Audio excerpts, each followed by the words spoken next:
Alpha Model has sent me out their new Aston Martin DB12 model kit. If you are interested in purchasing this kit or one of the others they have available, do check out the link in the description down below to Alpha Model's website. For now, let's just look into the box quickly and then get into the parts a bit more detail.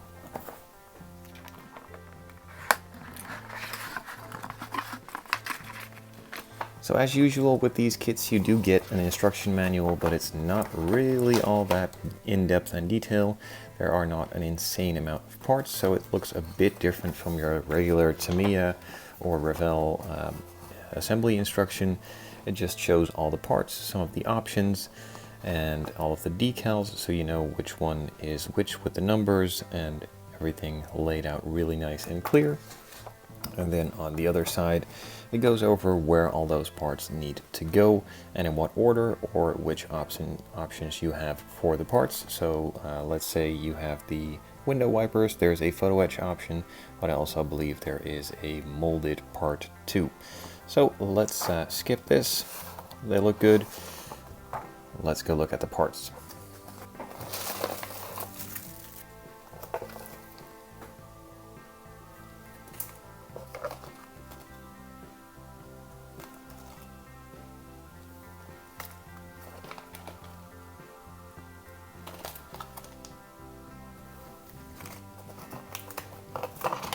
Something I'm seeing more and more of, and something I really appreciate, is that there are two options for the wheels.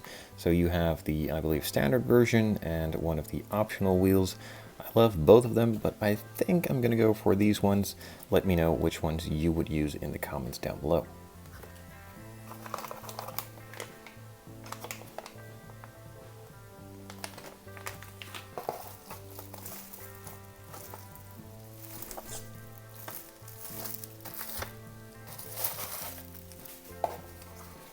So this one also comes with a piece of fabric. Not sure what that's for, but thanks.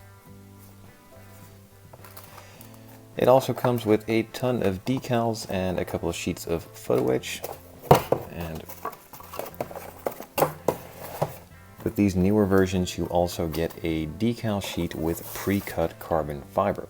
So that makes it a ton easier to do all the carbon fiber accessories. It also comes with a small spare bit of carbon, so you can do some other bits or redo some bits that you've messed up.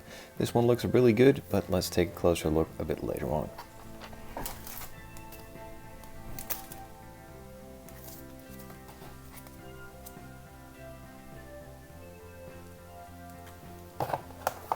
Now usually they stuck the box art on top of the box, but with these newer ones they've stuck it in the box. Nonetheless, still really cool to see, and also gives you a bit of an inspiration for what to do with your build. So let's start off with the chassis, and we're done. It's a simple plain piece, no big deal, not much, no detail at all. It's functional, and that's pretty much it. That's fine by me. It is a bit of a cost-cutting measure.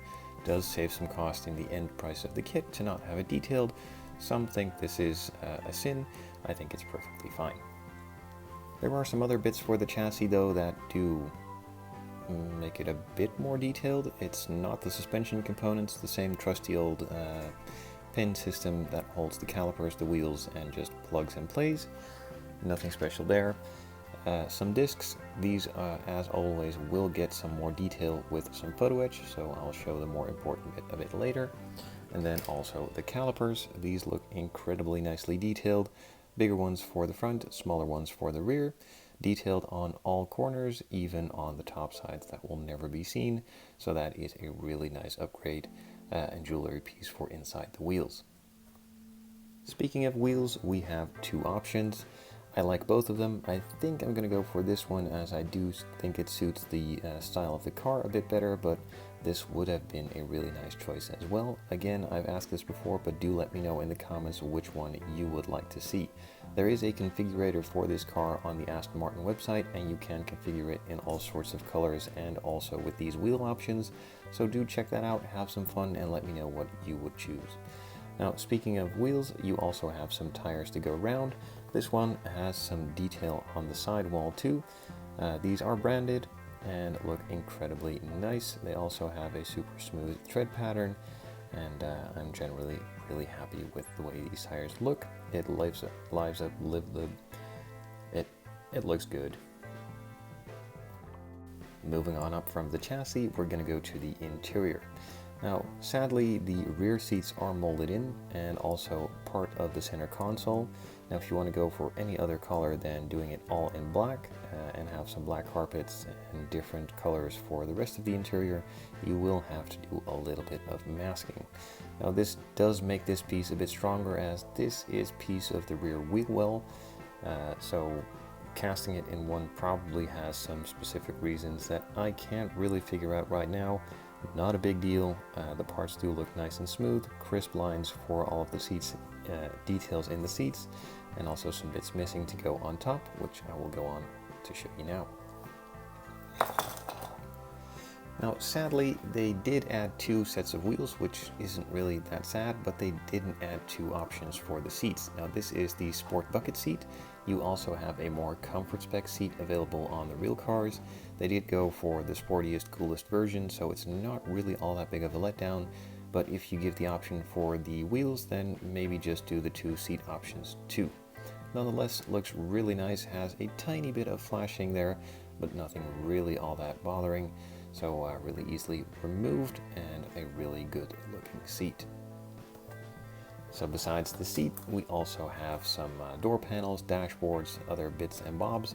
The main big piece is the dashboard, and then also the door panel. There are tons of small bits and bobs missing all around. All of the speaker meshes, grills, specific speakers, some bits for around the gauge cluster, all of the buttons, which makes it a ton easier if you want to paint this in bright orange but still keep black speaker surrounds or housings or meshes and or the buttons. Then you can easily do it that way. Or if you want a leather dash but have these parts in a slightly different tint of black, just to make it look like a different material, then that option is really easily done too. So great work there. Same goes for the door panels. The inserts are missing, which are supposed to be carbon fiber or usually a contrasting color. So really nicely done. That is making it a ton easier to make this incredibly nicely to detail, or at least do in multicolor or multi-material. There's also a rear parcel shelf. This is one bigger piece, but I believe there's some photo etch bits to go on top to detail that out further. Nothing really special there. Now, speaking of all of those bits and bobs and additional bits, there's multiple sprues, multiple parts. I'm not going to show all of them in detail, but during the build I will go over them, of course. So there's rows and rows of buttons, speaker grills, even some rear view mirrors and other bits all round, which will find their home during the assembly. There are some bigger pieces, some contrasting pieces, and just in general really nice looking pieces. So the Aston Martins are famous for some of their incredible craftsmanship on the interior and some nice design work, and also the later models have some very nice patterns on them. These are replicated incredibly well on these interior bits. This armrest has some nice patterns, and these door bits, door armrests, have some of them as well. Some more speaker grills and the steering wheel. Now, I believe this will get upgraded with a couple of decals and maybe even some photo etch bits, but without those bits it's already looking really, really good. So moving from the inside, let's move outside. There are some more bits for on the rear part. This is a bit of the rear bumper. You can do this in multiple colors, but I believe there are some carbon fiber decals included too. There are some exhaust tips and also some bits to go around the exhaust, both really nicely detailed. Well, these are just tips. And this piece has some of the nice details that the real one has too. So to make it look a bit more like a mesh, but then in a 3D piece. So it's easier to do it in a cast piece than instead of a mesh, but it's really nice that they included all of those small details too. Now for the grill, usually with these types of grills they do this in photo etch, but luckily in this case they didn't, and they decided to do it in a cast resin piece, saving me a ton of time of gluing it all together and potentially messing it up. but it also takes away the option of doing this in a real metal or brushed look. If you paint the insides and then just sand this one off and polish it up, you'd have to do that a different way, but nonetheless, for a gloss black one that I'm probably going to be doing, this is really, really nice to see. The headlight housings are included too. Now these are missing some parts, but I believe those are some resin bits and also some clear parts to make it easier to paint them and also have the part clear that needs to be clear. There are some side mirrors included too. Now one thing that I find a bit strange, I thought that on the real car that these are the edgeless mirrors, meaning that the glass is pretty much flat to the edge here, and the entire rear view mirror is the part that moves and not the glass to change it to where you need it to be. But I might be wrong, might be different markets with different mirrors, but nonetheless they look great, they look like they should for the most part, and they also have the 360 cameras beneath them, so that is a really nice detail to see. So for some of those clear parts I was speaking about, there are a couple of different sprues, some bits for the main glass, for the front and rear, and also some of the inner detail bits. I'm just leaving them in the package so that I don't lose them. I also believe there are some small bits here for some LED strips that just need to be painted white, but it is good to see that most of these pieces are cast and not those flat cutout pieces that you then need to fiddle in place. So that's most of the main details, and then there is this. So this is the instruction manual. This is a piece of cloth that I have no clue what to do with. It didn't really become clear when going through the instructions, so if anybody knows, please let me know down in the comments. I'll be asking Alpha Model this too, but as of this point, I have no clue. And then there is these bits here. So we have a main sheet with pre-cut carbon fiber templates. So you have different packages for the exterior, so you don't have to use all of this, but you could. You could go for a full carbon fiber roof, some A, B, and C pillar trim right here in carbon 2, the rear diffuser, front diffuser, side skirts, and a ton more bits on the interior for the seat backs, the inserts on the front of the seat, door panels, dashboard, and more and more. Now the lovely bit about this, they are pre-cut, so just put them in some water and place them on your parts, but they also have the split pattern in the center. And I'm not really sure if you can see this on camera all too well, but the weave is split down the middle, at least for the roof parts and also those rear parts. During the assembly and application of these, that might be a bit better to show, but for now, trust me, these look great. And there is a bit more of additional detailing to go through. There are some badges. These are metal badges, but also have some colors on them too.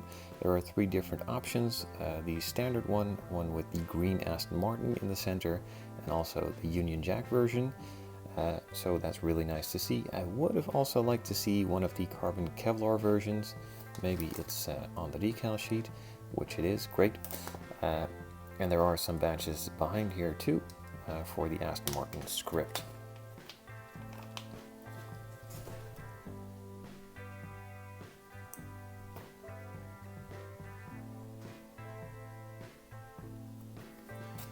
And in this little baggie we have some more bits.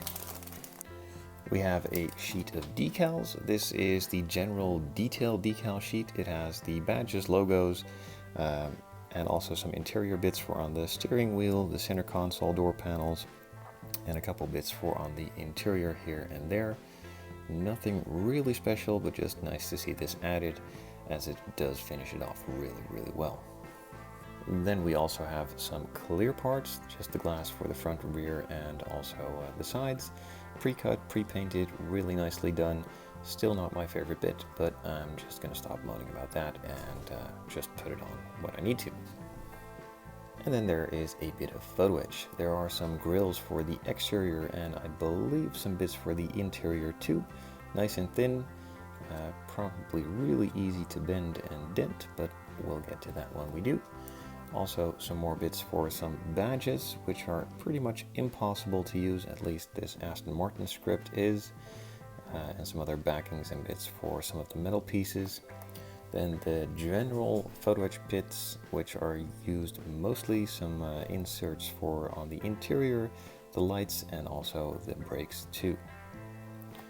And then there is a final one with the big plaque, some more details for on the brake discs, the shifter paddles, brake gas, and all the other paddles.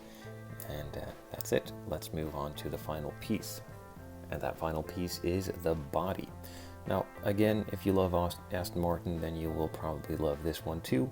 This is pretty much an Aston Martin DB11 rear end with a newly designed front end and also some changes on the side, and of course the new updated interior. I myself really like the front end. The headlights might be a little bit too big. The rear end is a little bit of a letdown, as it simply just is pretty much the same as the DB11. Didn't look bad, but it's not really a new model in my eyes. Nonetheless, the side looks incredible, the front looks incredible, the rear never looked bad, so it can stay, and the rest looks amazing. Now the casting is done really nice. All of the pieces are nice and sharp.